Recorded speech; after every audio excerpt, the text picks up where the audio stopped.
Budget নিয়ে কোনো বিশেষ ডিরেক্টিভস বলতে কিছু নাই। তারেক সাহেবের সকল কার্যক্রম আপনারা ইতিমধ্যেই দেখেছেন।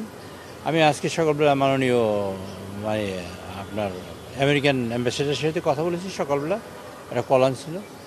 তো ওনারা they have also said very positive about our prime minister, about the country and the action মানে প্রোগ্রাম উই আর টেকিং। তো সেই কারণে মাননীয় প্রধানমন্ত্রীর সকল প্রোগ্রামই এই দেশের গণমানুষকে নিয়ে। তার একটা নির্দেশ আগাগোড়াই আছে এই দেশের গণমানুষের স্বাবলম্বী করার জন্য যে কাজ করা দরকার, দারিদ্র্য দূরীকরণের যে কার্যক্রম করা দরকার, দারিদ্র্যের নিচের লেভেলে যে মানুষ আছে তাদের উপরে আনার জন্য যাওয়া দরকার, সেই কার্যক্রম অব্যাহতভাবে চলছে এবং উনি করছেন, আমরা সবাই মিলে করছি এবং বাজেটে তার রিফ্লেকশন হবে, আপনারা দেখবেন ইনশাআল্লাহ। বিতর্ক ছিল এরকম কোনো তো আইটেম নাই। কি আইটেমে বিতর্ক ছিল? বিতর্ক হয়েছে না, আমি তর্ক বলছে, বিতর্ক বলছে। আপনারা এই কথা আমি এই সুযোগে আমি বলতেও চাই, বাংলাদেশের ইতিহাসে এই সংসদ আপনারা লিখে রাখেন ইনশাআল্লাহ, অত্যন্ত মানে এই সংসদই হবে শ্রেষ্ঠ সংসদ স্বাধীনতার পরে 54 বছরে। এর কারণ প্রথম সংসদে মাননীয় প্রধানমন্ত্রী আকাঙ্ক্ষা ব্যক্ত করেছেন যে তিনি প্রাতিষ্ঠানিক রূপ দিতে চান গণতন্ত্রকে। মাননীয় বিরোধী দলীয় নেতা তিনি বলেছেন যে গণতন্ত্রের সূর্য মুখ দেখেনি, সেই সূর্যের মুখ একবার দেখা শুরু হয়েছে, সে যাতে নস্বাত না হয় তার জন্য তিনি কার্যক্রম ব্যবস্থা করেন। এবং সেই অনুযায়ী আমরা সকল সংসদ সদস্য মিলে সিদ্ধান্ত নিয়েছি আমরা সরকারি প্লট নেব না। সরকার এবং বিরোধী দল ঐক্যমত হয়েছে, আমরা ঐক্যমত হয়েছি যাতে আমরা কোনো গাড়ি ট্যাক্স ফ্রি গাড়ি আমরা নেব না। এটা সরকার বিরোধী দল দুই ঐক্যমত হয়েছে।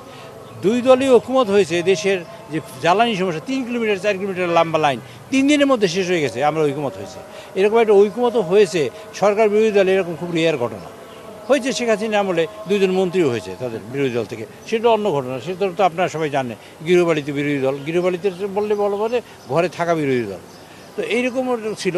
বা রিয়েল সেন্সে আমরা দেশের সমস্যাকে রিজলভ করার জন্য পার্লামেন্টে নিয়ে আসতে চাই। তার জন্য গত সংসদে যেটা হয়েছে, বিতর্ক বলতে পারেন, তর্ক বলতে পারেন, আলোচনা বলতে পারেন, সমালোচনা বলতে পারেন, মাননীয় প্রধানমন্ত্রী প্রস্তাব উত্থাপন করেছেন যে আমাদের যেমন তেলের সমস্যার সমাধান করেছি দেশে, বিদ্যুতের সমস্যা ইনশাল্লাহ আগামী সংসদে আমরা সমাধান করব। তা আমরা এটা তো বিতর্ক, এই বিতর্ক তো আমরা আহ্বান করি।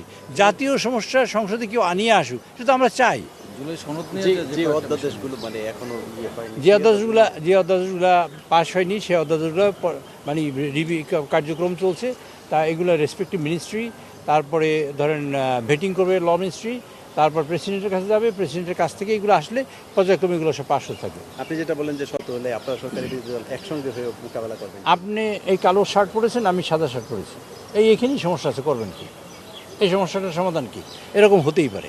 সরকার বিরোধী দল তো আসি এই কারণে সরকারের সমালোচনা করার জন্য থাকবে, এটাই স্বাভাবিক। সরকারের সমালোচনা না করলে আমি মনে করবো যে বিরোধী দল নাই, বিরোধী দল আছে, সেটা প্রমাণ করার জন্য তারা পরিশ্রম করবে, সেইটা করুক, সেটা আমরা চাই। আর আমরা চেষ্টা করবো যৌক্তিক সমাধানে আসার জন্য। তাতে লাভ হবে দুইটা। জাতীয় সমস্যাটা, আপনারা একটা কথা সহজে বলি, আজকে মানুষ ইউটিউব দেখে না, ফেসবুক দেখে না, টেলিভিশন দেখে। সংসদ বসলে সবাই সংসদ দেখে, আমরা তো মানুষকে সেখানে নিয়ে আসতে পেরেছি। এটাই হলো আমাদের পজিটিভ অ্যাচিভমেন্ট বলতে পারেন আপনারা। কেন মানুষ দেখে? তাদের কথা বলি। এই গণমানুষের সমস্যার সমাধানের জন্য আমরা পরিশ্রম করি, সবাই মিলে পরিশ্রম করি, সে বিষয়টা তো মানুষ দেখে বলেই তো সংসদ। এবং সেই কারণে বিরোধী দল যা কাজ করে অবশ্যই আমি সাধুবাদ এবং মোবারকবাদ জানাই, ওয়েলকাম করি। এবং সেইটা হবে, হোক, সেটা চলতে থাকুক এবং চলুক, সেটা আমরা প্রত্যাশা করি।